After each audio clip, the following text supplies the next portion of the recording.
Salut les amis, j'espère que vous allez bien. On se retrouve pour une vidéo qui m'a été demandée à plusieurs reprises et au vu des fortes chaleurs, je me suis dit c'est le moment de la faire. Donc du coup, c'est la vidéo de l'irrigation au potager. Voilà, je vais vous montrer comment je gère l'eau au niveau de mes parcelles et de la serre et ainsi que comment je la stocke. Voilà. Alors pour commencer, ici on a notre robinet extérieur. De ce robinet extérieur, j'ai un programmateur. Donc là, vous n'allez pas le voir parce que je viens de le lancer pour vous montrer le goutte à goutte. Mais en gros, le programmateur, j'ai 3 programmes dessus et j'en utilise qu'un seul pour l'instant.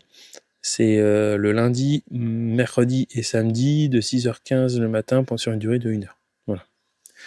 Donc de là, moi j'ai un tuyau d'arrosage qui part en enterré pour arriver à ce premier regard d'eau. Vous voyez là. De là, on repart en PE32. Donc c'est des restes que j'avais des chantiers. Donc c'est pour ça que c'est du 32. Après, en fonction de la distance que vous avez et de votre jardin, il faudra peut-être du 25 ou du 20. Voilà, à vous de voir. De ce regard-là, du coup, je pars en enterré, en 32. Et j'arrive sur le pot, derrière le pot, qui est ici. Vous voyez, j'ai un autre regard. Et dans ce regard, il faut que je désherbe un peu, mais bon. J'ai bien mon PE qui arrive là. Ici, j'ai mon collecteur. De ce collecteur, j'ai une barre de 32 qui part ici pour les parcelles extérieures au potager. Et j'ai ici un adaptateur, parce que je repars en 25 pour la serre. Voilà. Et les deux, vous voyez, là et là, ces deux-là, voilà, ici et ici, c'est juste ils sont en attente en fait pour un futur projet. Donc je sais que j'ai 2 places ici. Le système peut être amélioré, notamment avec des, comment on appelle ça, des électrovannes, mais bon, ça chiffre plus, etc. Mais je peux le faire. Voilà. Ici, on part, vous voyez, on enterré, on revient ici. On arrive avec un T, on part à gauche et à droite pour les parcelles, donc toujours en 32. Et quand on arrive devant les parcelles, vous voyez, donc ça file tout le long. Bon là on voit pas derrière parce que avec la bourrache ça prend de l'ampleur. Et si je fais ça, hop, vous voyez, ça fait tout le long. Et ici, sur mon 32, j'ai des colliers de prise en charge, donc 3 par parcelle, parce que mes parcelles font 1 mètre de large. Donc à peu près tous les 33 cm on va dire, j'ai pas calculé mais c'est à la louche. Et comme ça, je viens mettre mon collier de prise en charge là où je veux, je viens percer le tuyau, je mets ma vanne, donc ma vanne c'est une vanne bonne mêle, vous voyez, fermer, ouvrir. Et après je mets mon tuyau de goutte à goutte. Donc le tuyau de goutte à goutte c'est un tuyau qui est autorégulant à 2,2 litres par heure. Donc autorégulant dans le sens où que ce soit de 0,5 bar à 3,5 bar, il délivre 2,2 litres par heure. Voilà. Et on peut voir en action, je vais vous montrer ce que ça donne, sur ce plan de butternut. Hop, alors le goutte à goutte est derrière, voilà. Tac. Pardon. Voilà. Et là, ça arrose pile poil sur le plan. Et ça, c'est espacé. Donc les goutteurs sont espacés dans le câble, dans le câble, pardon, excusez-moi, déformation professionnelle, dans la gaine. Ils appellent ça une gaine, mais ça peut être le tuyau, tout simplement, de 33 cm. Voilà. Vous avez 15 et 20 aussi, je crois, de mémoire, sur le site. Voilà. Donc, le potager est irrigué de cette façon. Sachant que moi, j'ai mis mon goutte à goutte après avoir mis les cultures. Normalement, on fait pas comme ça. On met d'abord son goutte à goutte et ensuite on met ses cultures là où on a positionné nos goutteurs pour optimiser au maximum l'arrosage. Bon, pour cette année, c'était comme ça. Voilà. J'ai pas voulu faire plus, quoi. Et dans la serre, c'est le même principe, vous allez voir, sauf que je repars d'un robinet dans la serre et non du collecteur. Voilà. Mon robinet, ouvrir, fermer. Ça descend avec un tuyau d'arrosage. Ça vient sur un petit bout de PE32 qui me restait. J'ai toujours mes colliers de prise en charge, mes vannes et deux goutteurs qui font tout le long, tout le tour de la serre comme ça, hop, et qui reviennent.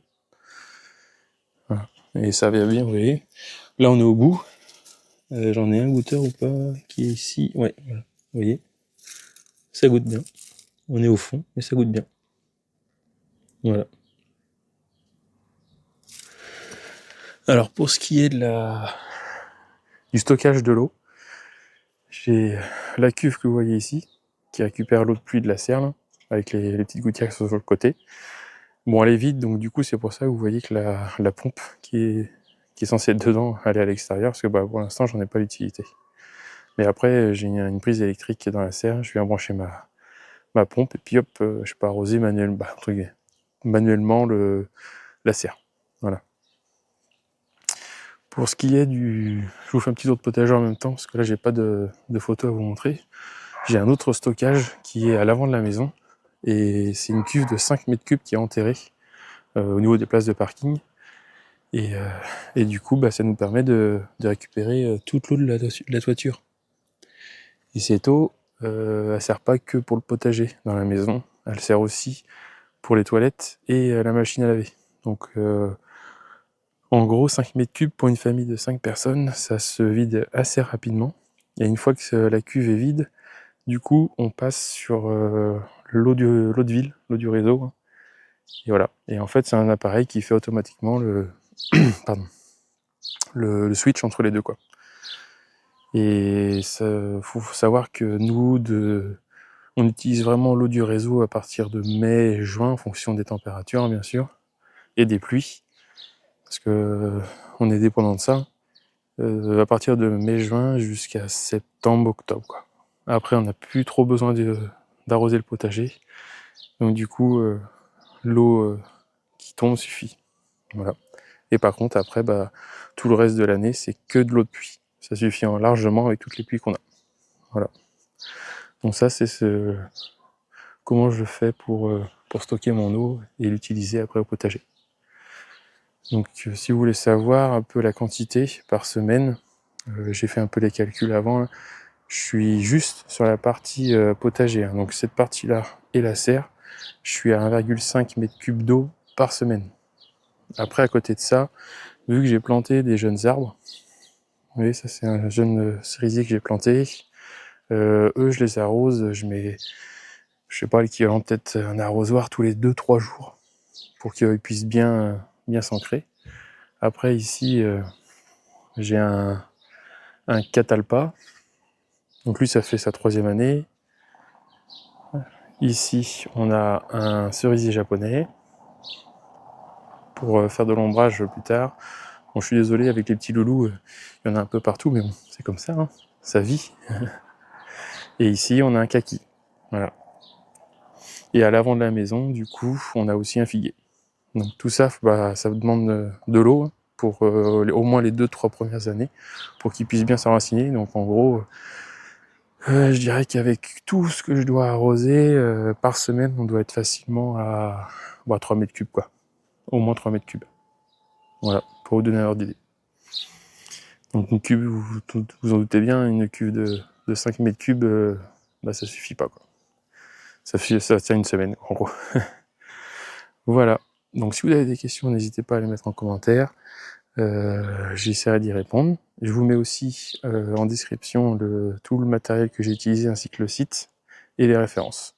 Voilà, j'ai pas de partenariat, c'est libre, voilà. Donc je vais vous laisser sur ces images de fin de journée sur la serre et sur le potager. Voilà. Allez, je vous dis à bientôt. Ciao, ciao.